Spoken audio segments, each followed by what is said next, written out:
beberapa seorang mengalami urgensi berkemih. Ini sangat umum terjadi di masyarakat dan kondisi ini disebut kandung kemih overaktif.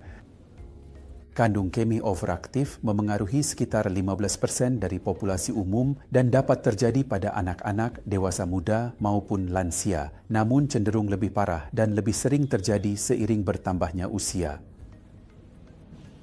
Urgensi dapat menyebabkan frekuensi berkemih yang meningkat, kebutuhan untuk bangun berulang kali di malam hari untuk buang air kecil yang disebut nokturia, atau bahkan kebocoran urin atau inkontinensia.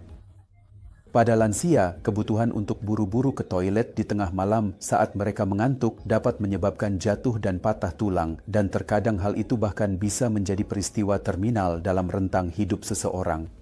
Bagi mereka yang mengalami urgensi berkemih akibat kandung kemih overaktif, perubahan gaya hidup seperti membatasi asupan cairan, membatasi konsumsi teh, kopi, dan alkohol, menurunkan berat badan jika mengalami obesitas, serta menghindari merokok, semua perubahan gaya hidup ini dapat membantu mengurangi gejala kandung kemih overaktif.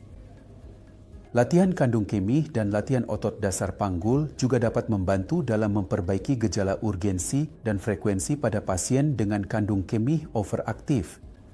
Bagi mereka yang tidak merespons terhadap langkah-langkah konservatif tersebut, tersedia obat-obatan yang pada dasarnya terbagi menjadi dua kelompok, yaitu antimuskarinik dan agonis beta-3, dan beberapa pasien mungkin memerlukan kombinasi keduanya. Sebagian besar pasien ini dapat ditangani dengan kombinasi perubahan gaya hidup, terapi obat, serta langkah-langkah konservatif lainnya. Pada kelompok kecil pasien yang disebut kandung kemih overaktif refrakter, terapi khusus lainnya mungkin diperlukan.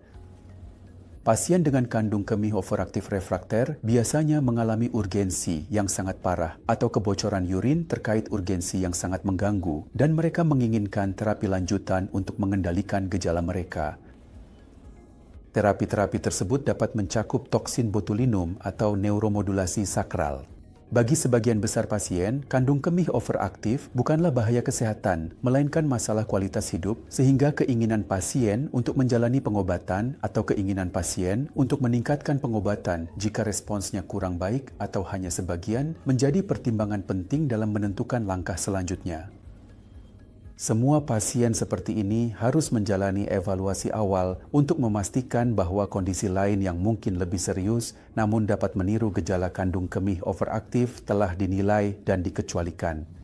Dengan terapi yang tepat, sebagian besar pasien dengan kandung kemih overaktif seharusnya dapat mengendalikan gejala mereka dengan baik dan memiliki kualitas hidup yang baik.